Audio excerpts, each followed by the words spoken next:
क्या बोला मैम आपने? मैंने ये बोला कि अभी तो हम देखो रेंट पे रहते हैं, अगर हम ठाकुर जी की कृपा से जब हमारा घर बनेगा तो एक कमरा हम स्पेशली बच्चों के लिए बनाएंगे। कौन बोलता है ऐसा? मेरे हस्बैंड बोलते हैं और वही मुझे सपोर्ट करते हैं इन बच्चों की परवरिश करने के लिए, क्योंकि मैं बिना अपने हस्बैंड के वो मुझे सपोर्ट नहीं करते तो शायद मैं इन बच्चों का ख्याल नहीं रख सकती। मेरे पास वैसे भी बाहर बहुत सारे बच्चे हैं, मैंने बहुत बच्चों की केयर की है, पार्कों से बचाया है बच्चों को और उनको खाना भी देती, टाइम उनको मेडिसिन भी प्रोवाइड करवाती हूँ मैं। पर ये बच्चे को पता नहीं कौन छोड़ आप दिया है कहाँ से पहले तो ये बताइए? मैं पंजोत से हूँ। पंजोत, ये मेरे गांव के पास का गांव है पंजोत। और ये बाद में कैमरा पे इसलिए मैं पूछी मैं इनसे ये बात मैंने, क्योंकि ये जो इन्होंने बताया कि हस्बैंड बोलते हैं कि जब अपना घर भगवान की कृपा से बनेगा तो हम ज़रूर बनाएंगे। मैं आपके लोगों के साथ हमेशा टच पे रहूँगी, मैं आप लोगों को हमेशा बताऊँगी देखिए आज हमारा घर बन गया है तो एक कमरा इन बेचारे बच्चों के लिए, वो जैसे बच्चे रहे भगवान ने मुझे दिए हाथ दिए हैं तो मैं इनकी तब तक सेवा करूँगी जब तक मेरे शरीर में जान है, और मैं ज़रूर करती रहूँगी क्योंकि ज़िंदगी इन बच्चों ने दी है मुझे। और मैं सच में बता रही हूँ, मैं बहुत बीमार रही थी, मुझे डॉक्टर ने मना कर दिया था, मैंने बच्चों की सेवा करती थी, आज मुझे दूसरा जन्म मिला है तो प्रूफ के तौर पर ये मेरे भाई भी हैं, ये भी बता सकते हैं, मेरा बेटा भी है, ये भी बता सकता है। मुझे डॉक्टर ने मना कर दिया था कि आप बिल्कुल ठीक नहीं हो सकते हो, पर ये बच्चों की सेवा, इनकी दुआएं, आज मैं दूसरा जन्म जी रही हूँ। और डॉक्टर खुद बोल रहे हैं कि कोई जादू है किसी की, कोई दुआ है जो आप ठीक होकर आए, नहीं तो मेरे को जो कैंसर बना था उसको किसी को पता नहीं था कि मैं ठीक हो सकती हूँ, इन्हीं बच्चों की दुआ है मेरे साथ। देखो, जब हम किसी के लिए निस्वार्थ भाव से करते हैं ना, वो कहीं इतना होके मिलता है, मैं इस चीज़ को मानती हूँ। ठीक है जी।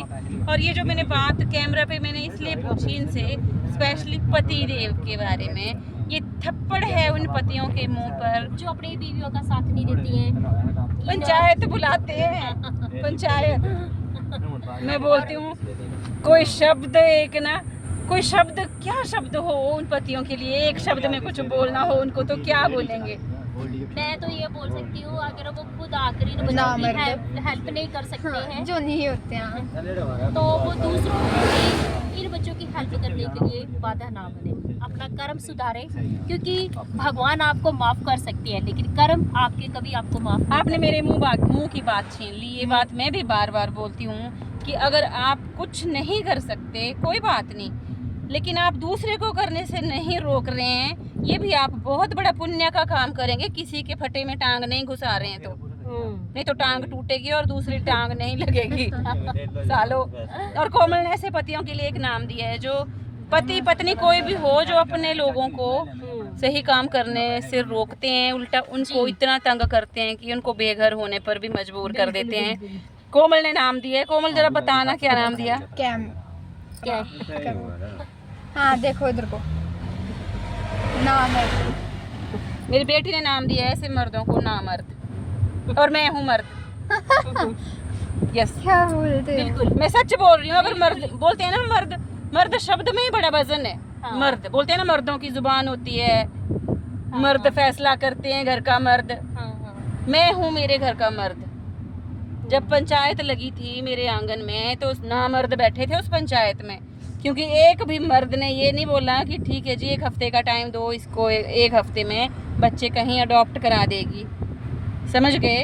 एक मर्द नहीं उस पंचायत में बैठा था। मैंने फैसला लिया घर छोड़ने का तो मैं हूँ भाई मर्द, मैं हूँ मर्द कि मैंने इतना बड़ा फैसला लिया। और जी रहे हैं, हम मरे नहीं हैं। 2 साल हो गए इस बात को, हम जिंदा हैं और कईयों की जिंदगी का कारण भी बन रहे हैं। बात तो ये है कि जिंदगी कभी किसी के बिना नहीं रुकती है, जिंदगी ऐसे चलती रहती है, कुछ नहीं रुकता किसी के बिना। मुझे ये बोला गया था कि तू कटोरा लेके भीख मांगेगी, तो भाई अभी तक तो नहीं मांग रहे हैं, मांगेंगे तो आपको जरूर कटोरा में आपको दिखाऊंगी कि अब आप लोगों के साथ दान कर देंगे। नेकी करोगे तो नेकी करने का फल भगवान जरूर देते हैं। एक फोटो और। अगर आप लोगों के कर्म अच्छे होंगे तो भगवान पल पल साथ देते हैं। अगर आप जरा सा भी कर्म करने में चूक करोगे तो कर्म की सजा तो आपको जरूर मिलेगी। ये वो ही जानवर हैं जिनका हाथ पकड़कर, जिनका पैर पकड़कर हमारे युधिष्ठिर स्वर्ग पहुंचे थे। तो मैं यही बोलती हूँ कि भगवान बोलते हैं कि मैं और मंदिरों में नहीं मिलता हूँ। एक चीज और आपने नोटिस की है कि हमारे जो भगवान है ना,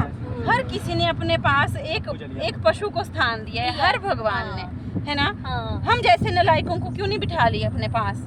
मैं एक चीज और बोलूं दीदी, सबसे बड़ी बात आप देखो शंकर भगवान के परिवार में देखिए हिंसक जानवर है, माता का वाहन शेर है, शंकर भगवान का वाहन नंदी भगवान है, और गणेश जी का मूषक है, वो देखो नंदी। और देखिए भैरव बाबा जी। कार्तिक जी का जो है वो मोर है, हाँ, मोर सॉरी, है, सॉरी, मोर। और शंकर भगवान जी का गले का हार जो है वो नाग क्या है। है, नाग है, बासुकी है ना। तो इससे हमें एक सीख क्या मिलती है, देखो जो हिंसक जानवर भगवान के परिवार में है, तो देखिए शेर का भोजन कौन है, नंदी भगवान, ठीक है, मांस खाते हैं वो, ठीक है, और जो सांप होता है उसका भोजन है मूषक जो गणेश जी का वाहन है, ठीक है, और मोर का भोजन कौन है, वासुकी जो शंकर भगवान जी ने अपने गले में धारण किया है। तो देखिए उनके परिवार में सब एक जैसे साथ रहते हैं, वो उनमें ऐसी एक दूसरे के प्रति शत्रुता नहीं, तो हम लोग क्यों ऐसी शत्रुता की भावना रखते हैं एक दूसरे के प्रति। ये सीख हमें भगवान के परिवार से मिलती है। मुझे आपसे ना क्लास लेनी पड़ेगी, आपको तो बहुत नॉलेज है भाई। नहीं, ये बहुत अच्छी बात आपने बोली। मैं चीजें समझती हूँ ना, कई बार हम ना एक्सप्लेन नहीं कर पाते दूसरे को, तो आपने तो बहुत अच्छे से समझाया। मेरी जिंदगी बदली है, मैंने जब से अपनी जिंदगी में ठाकुर जी की सेवा ली है, मैं जब से ठाकुर जी की सेवा करती हूँ ना, मैंने उनको अपने घर पे रखा है, उनकी भी सेवा करती हूँ, बहुत जिंदगी बदली है मेरे घर के आने से। यार रखा तो हमने भी है, पर सेवा नहीं होती है। नहीं, मैं सेवा करती हूँ। आज मैंने सच में बोलूँ, मैं परेशान हुई तो मैंने उनको बोला गोविंद, आप जब परेशान हो तो गोविंद करके बुलाना उनको, आंखें बंद करके गोविंद, कोई रास्ता नहीं, क्योंकि पीरा बुलाती थी हे गोविंद मेरे, तो भगवान आते हैं, सुनते हैं। मैंने बस ये बोला गोविंद आज मेरे सर पर जो टेंशन आई है ना, तूने देखनी है, मुझे कोई रास्ता दिखाओ। गोविंद ने मुझे रास्ता दिखाया कि ग्रुप में जा, वहाँ पे डा, जबकि कितने टाइम से मैं ग्रुप में हूँ। मैं वही बोल रही हूँ कि हमें कभी मैंने सोचा ही नहीं है कि ग्रुप में जाकर हाँ। हेल्प मांगू। मैंने एक बार मांगी थी तो शर्मा जी और नीरज आए थे हेल्प करने के लिए, फिर उसके बाद मैंने नहीं ली कभी हेल्प, फिर मैं खुद इन बच्चों का हेल्प करती थी। पर अब की बात जब जहाँ पे क्वार्टर लिया है तो कमरे से मकान मालिक नहीं करते हैं, बोलते हैं इंसानों के रहने के लिए कमरे हैं, जानवरों के रहने के लिए कमरे नहीं है।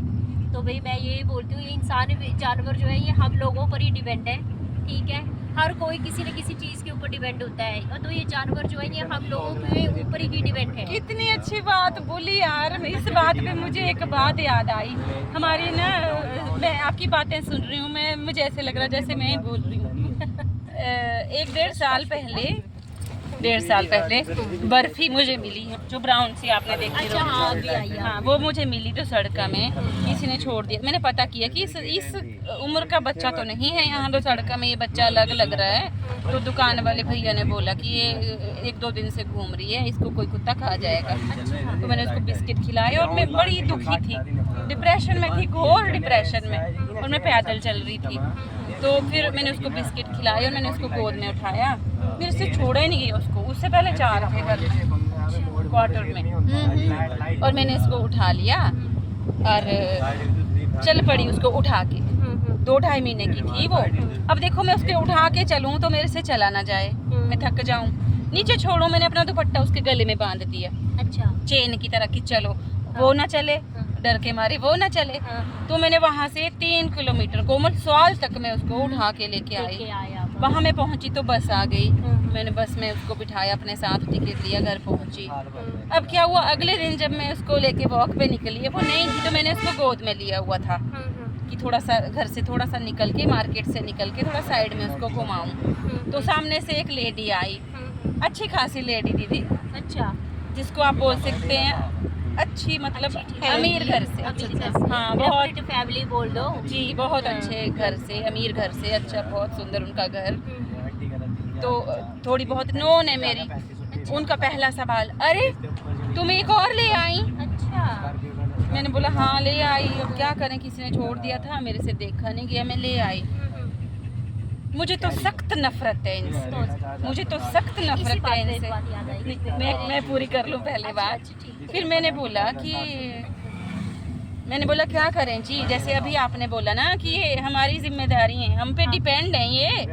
तो मैंने ऐसे बोला कि क्या करें जी, अब हमारी जिम्मेदारी है ये, इंसान की जिम्मेदारी है ये। अगर भगवान ने हमें इंसान बना के भेजा है, हमारे इर्द गिर्द ये बेजुबान, ये लाचार भी भेजे हैं उन्होंने, तो कहीं ना कहीं हमें भी जिम्मेदारी दी है इनके लिए कुछ मामा वो करने मेरी की। उंगली चूस रहा है। तो भूख लगी है उसको। काट तो करना। बस मैंने जैसे ये बोला ना कि ये कहीं ना कहीं ये हमारी जिम्मेदारी है, तो उनका पता है क्या जवाब था? कहती जिम्मेदारी तो तब है जब आपके पास करने के लिए कुछ काम नहीं है। मुझे बड़ी पिंच हुई वो बात, मैंने कुछ नहीं किया, स्माइल दी और मैं निकल गई वहाँ से। पर सोचने वाली बात है, उनको बना बनाया मिलता है, उन्होंने पकाना है, खिलाना है, कमाने नहीं जाती हैं वो। मैं कमाती भी हूँ, मैं रोटी पकाने के साथ साथ रोटी कमाती भी हूँ। और उन दिनों तो मैं इतनी व्यस्त होती थी दीदी, सुबह 7 बजे निकलती थी घर से, रात को घुसती थी मैं। कुत्ते हमारे कमरे में बंद होते थे, बाहर रखने की जगह नहीं थी, सर्दियों के दिन थे, बाहर उनको रखते थे तो लटक जाते थे, हैंग हो जाते थे, छज्जे पर से फांसी लग जाती थी। बहुत बार ऐसा हुआ, भगवान की दया थी कि बच गए वो। तो फिर मैं दिन भर वो कमरे के अंदर बंद रहते थे, बच्चे स्कूल जाते थे, मेरा दिल ऐसे रोता था कि मैं घर से बाहर हूँ, काम कर रही हूँ रोटी के लिए, घर में बेजुबान बंद करके रखे हैं। और जो मेरे बच्चे हैं उनको भी जिम्मेदारी दी है, स्कूल जाओ। 4 किलोमीटर पैदल जाते थे बच्चे, 4 किलोमीटर पैदल आते थे स्कूल से, फिर आके इनको भी जिम्मेदारी है कि इनको खाना देना है, इनको देखना है, इनको घुमाना है ना। तो मैं बड़ी उस औरत की बात से ना मुझे बड़ा दुख हुआ कि बोला कि जिम्मेदारी तो कहते हैं इनकी हम पर तब है जब हमारे पास कुछ करने के लिए काम नहीं है। तो क्या हम जो इसको लेके जा रहे हैं या इनके लिए कुछ कर रहे हैं, तो मैडम हम क्या, हमारे पास कोई काम नहीं है, हमारा परिवार खाता नहीं है, या रोटियां आसमान से बरसती हैं, या पैसे आसमान से बरस रहे हैं। आप लोग देते हो करके इस काम को, कोई नहीं देता है किसी के लिए। पर वही ना कि तुम नहीं कर सकते, कोई बात नहीं, दूसरों के काम के लिए टांग मत अड़ाओ, कोई कर रहा है उसको करने दो, तब भी आप पुण्य के भागी हैं, तभी पुण्य मिल जाएगा। ठीक है, अब आप सुना रहे थे कुछ, आप सुनाइए, 1 सेकेंड।